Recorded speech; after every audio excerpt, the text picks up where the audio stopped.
Você pode dar continuidade, Klaus, aí, ou quer que eu continue aqui? Pode continuar, foi.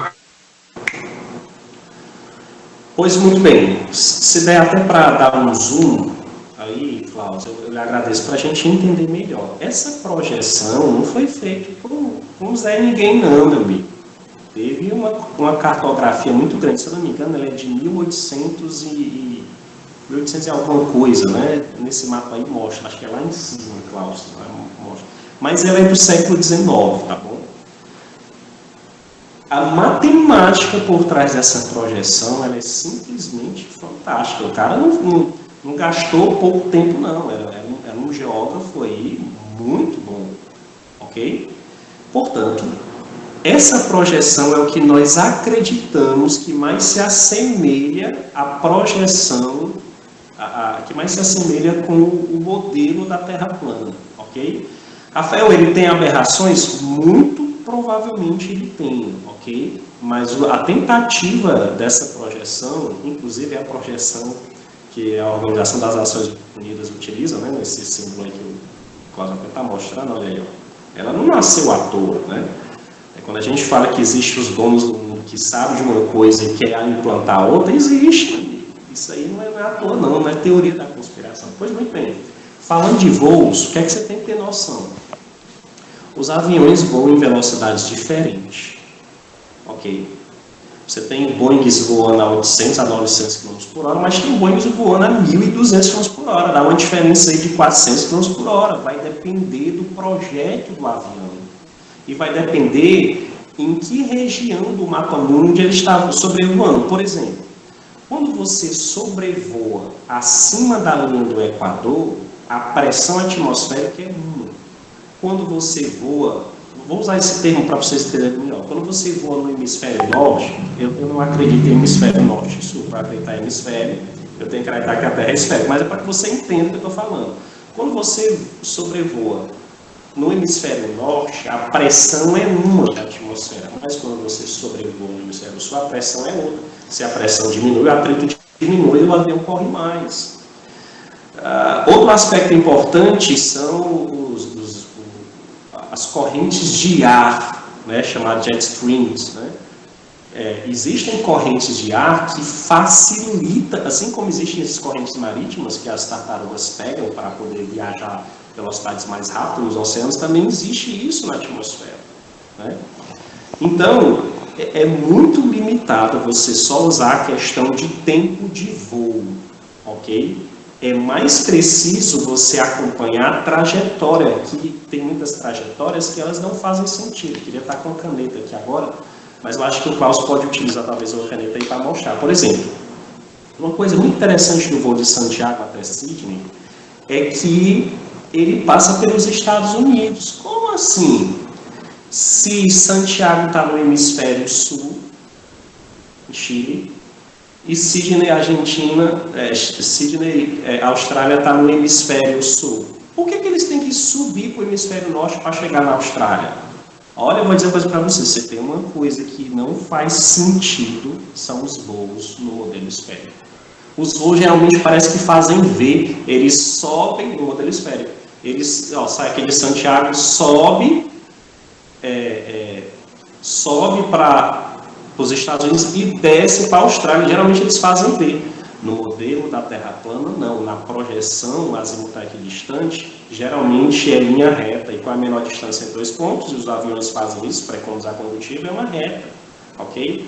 Para finalizar meu argumento e deixar aqui um pouquinho para o Sr. Klaus comentar, agora a gente pontuou isso, a questão de velocidade e a questão de voos lineares. Faz muito mais sentido no modelo Terra plana. Agora, um aspecto muito interessante foi um voo que saiu ali da Oceania.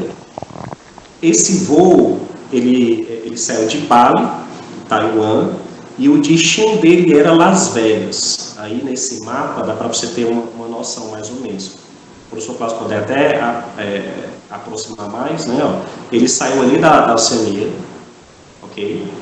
Taiwan. E o destino dele era chegar em Las Vegas.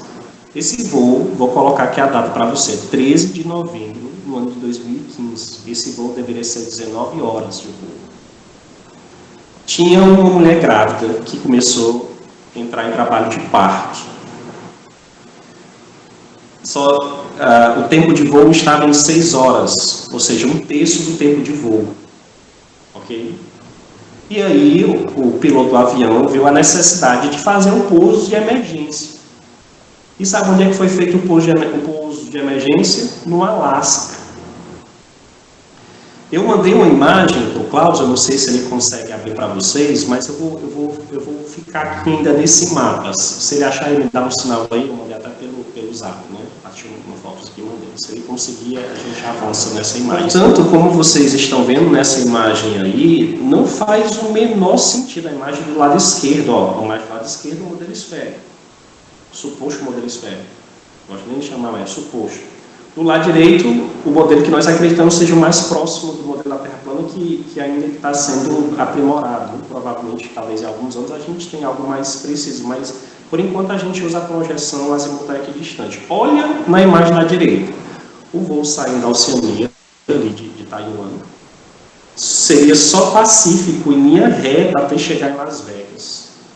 O que é que o piloto faz, olhando aí para o lado esquerdo, a imagem que vocês estão vendo, o voo, ele faz um desvio para pousar no Alasca. Faz sentido isso? Não faz, mas o modelo que nós acreditamos seja mais próximo do real, o voo ele sai ali, ó, de Taiwan, que é do lado direito da imagem, ele vai em linha reta, só que antes de chegar em Las Vegas, ele passa por onde? Ele sobrevoa o Alasca e pousa. Então, assim, eu aprendi uma vez que quantos argumentos são necessários para você derrubar uma teoria? Aliás, desculpa, quantos argumentos são necessários para você criar uma teoria? Centenas. Quantos argumentos são necessários para você derrubar a teoria? Apenas um. Nós apresentamos vários para vocês aqui. Esse aqui é um. Às vezes eu vejo pessoas querendo vir conversar sobre voos. O voo não faz sentido a Terra plana. Gente, pelo contrário, os voos só fazem sentido na projeção azimutal equidistante, ok? Não faz sentido em outras projeções. E, se diante de todos esses argumentos aí sobre o voo, você acreditar que a Terra é esférica, eu, sinceramente, eu vejo assim, estuda mais um pouquinho, se aprofunda mais um pouquinho na questão dos voos, se você quer ficar com o argumento de voos. Ok? Se aprofunda nos voos. Tem muito material mostrando que não faz sentido, é tudo em V. E já nesse modelo que nós estamos apresentando para vocês aqui, os voos eles fazem muito mais sentido. Pastor, eu também vou mandar uns 2 ou 3 vídeos, tá, dando explicações mais detalhadas sobre esse voo em específico, tá?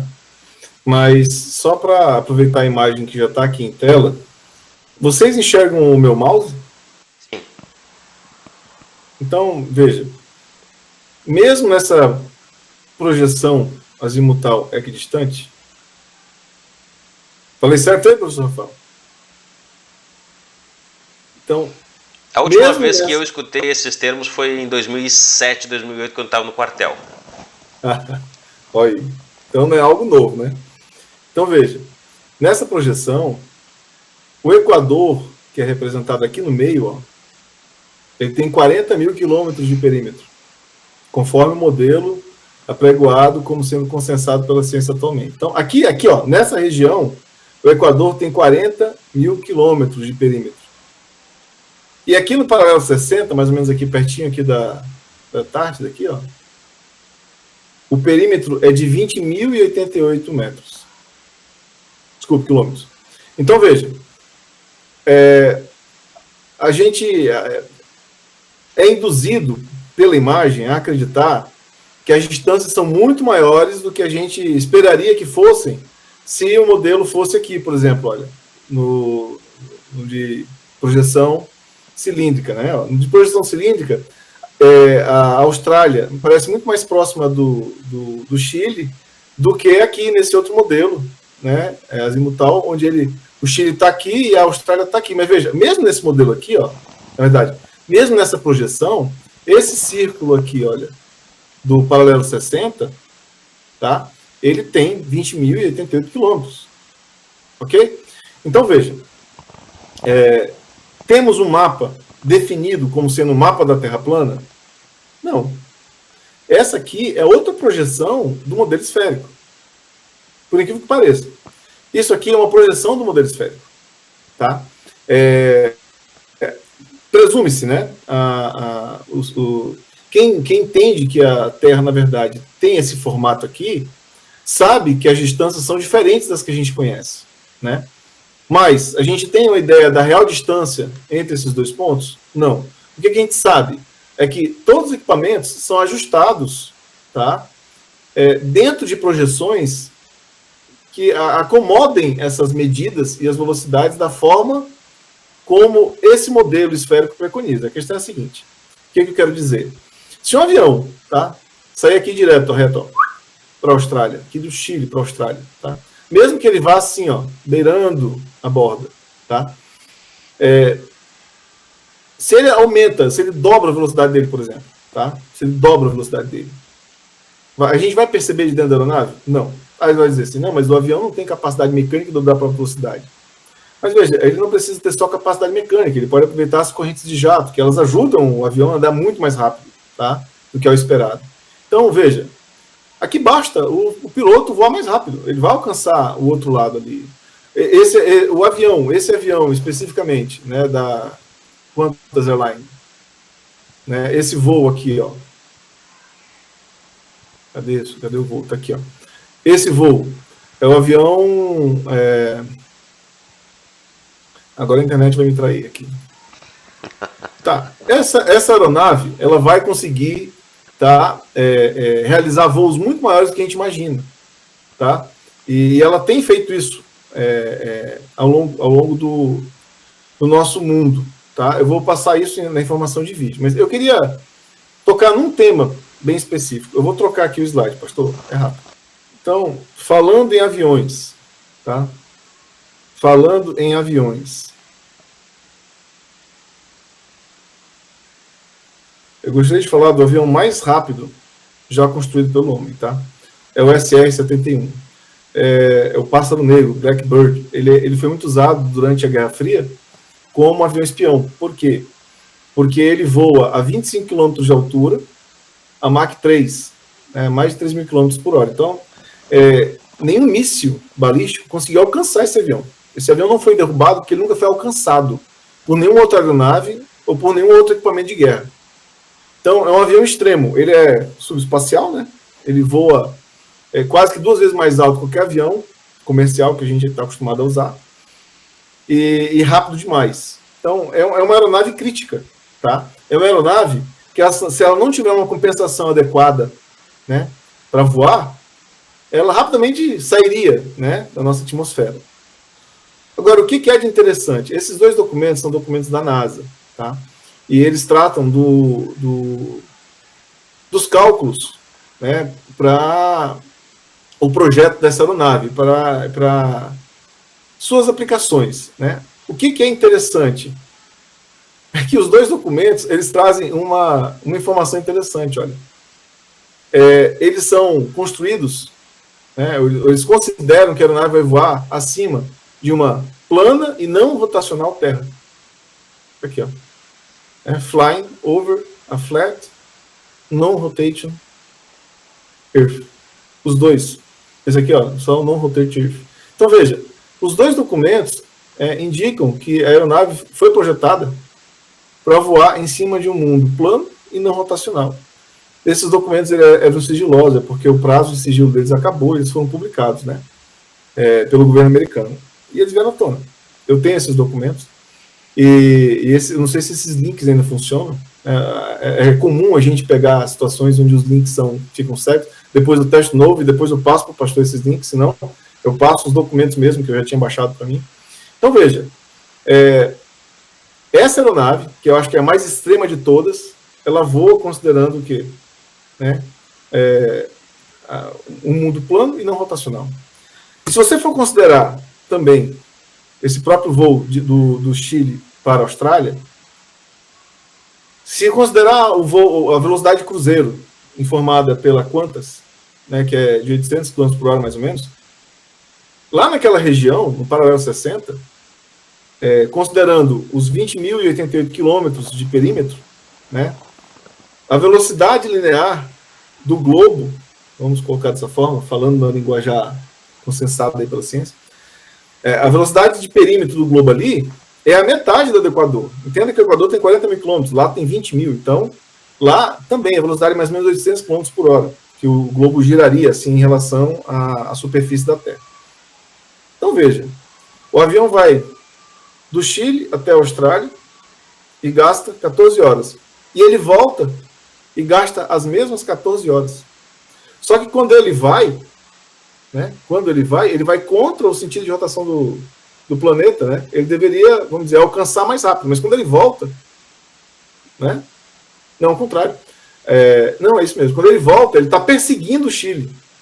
Mas ele gasta o mesmo tempo para ir e voltar. Isso não é estranho? Isso não é estranho?